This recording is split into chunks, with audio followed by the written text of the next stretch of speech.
C'était sur le paquebot, le Chili, un vieux paquebot des messageries maritimes.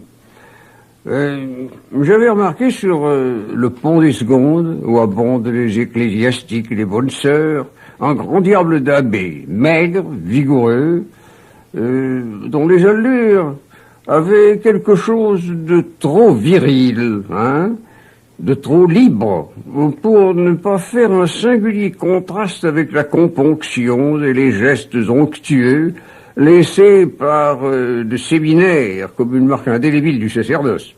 J'avais remarqué avec sympathie cette longue figure énergique et fine, aux traits accentués de rides précoces.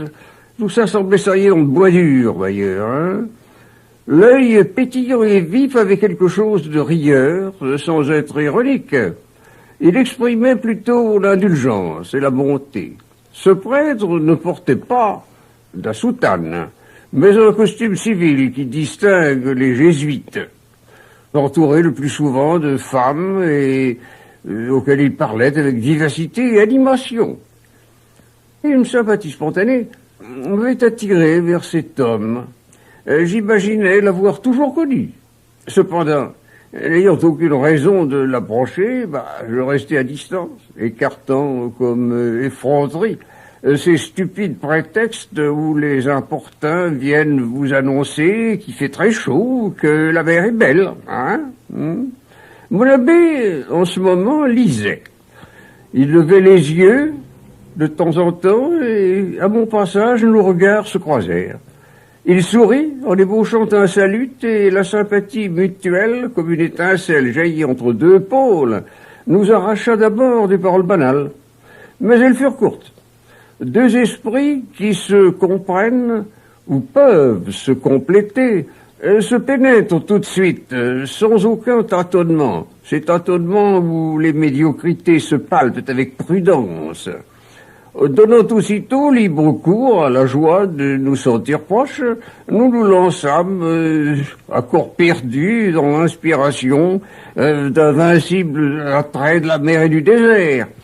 Je venais ainsi de me lier d'amitié avec le père Taillère de Chardin, retour de Chine, où il faisait des études de géologie et de préhistoire. Et cet homme a marqué dans ma vie. C'est un arabe. C'est un arabe et un français? C'est le coriandre. D'accord. C'est l'équivalent du persil ou pas? C'est pareil, mais c'est le coriandre plus fort que le persil. Et plus parfumé? Et oui. Donc en fait, c'est considéré comme pas une épice, une herbe d'agrément pour le couscous. Pour On le en met dans le couscous? pour les tagines, pour tout, voilà. D'accord. Mais les persils pour les salades. Le cosbour. Nous, les Marocains, on fait le mélange, moitié cosbour, moitié maadnos. On dirait moitié coriandre, moitié persil. C'est essentiellement ce dont se sert la cuisine arabe. Toute oui. La cuisine arabe. Oui, même. Mais partout, même sa cuisine française, non. Oui. Les Français ne mettent pas des coriandres, mais non, les Arabes aiment. Ça donne plus le goût. Et dans tous les pays arabes, on cultive le cosbour?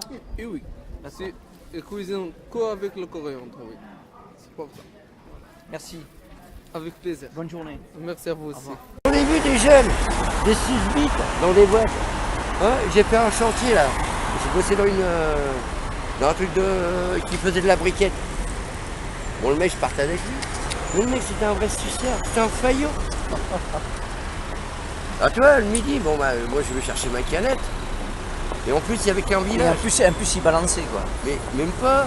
Le mec, même les mecs de la boîte. Ouais, mais l'autre, il a été chercher une bière. Moi, le midi, j'ai le droit de boire ma bière. L'autre, il me dit, ouais, je vais appeler les poulets. Le mec de la boîte, il me dit, mais évidemment, nous, les intérimaires, on est obligés de faire le boulot que vous les embauchez, vous voulez pas le faire. C'est les intérimaires qui font le boulot. Mais là, on est dans une société qui est de plus en plus pourrie, il faut pas croire.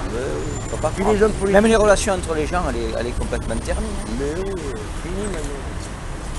Mais moi, je dis, il faudrait que ça fasse un mai 68 plus 10. Ça va être difficile, hein. Même les jeunes, ils n'ont plus rien à faire. Ça va être difficile parce que des gens qui en veulent, il n'y en a pas beaucoup. Hein. Personne n'en veut. Et qui ont des têtes, l'époque d'Action Direct, la bande Abadère, tout ça c'est fini. Avant, les mecs, CRS ou pas CRS, ils allaient avec les cocktails Molotov et puis ça y allait. Et là, ça pétait. Puis les parfums, ça sautait. Mais pareil, il y a eu un mort à Paris, pareil. Dernièrement là Ouais. Ah je sais pas. À la manip du jeune, pareil. Il y a eu encore un mec qui a pris un parpaing en pleine tête.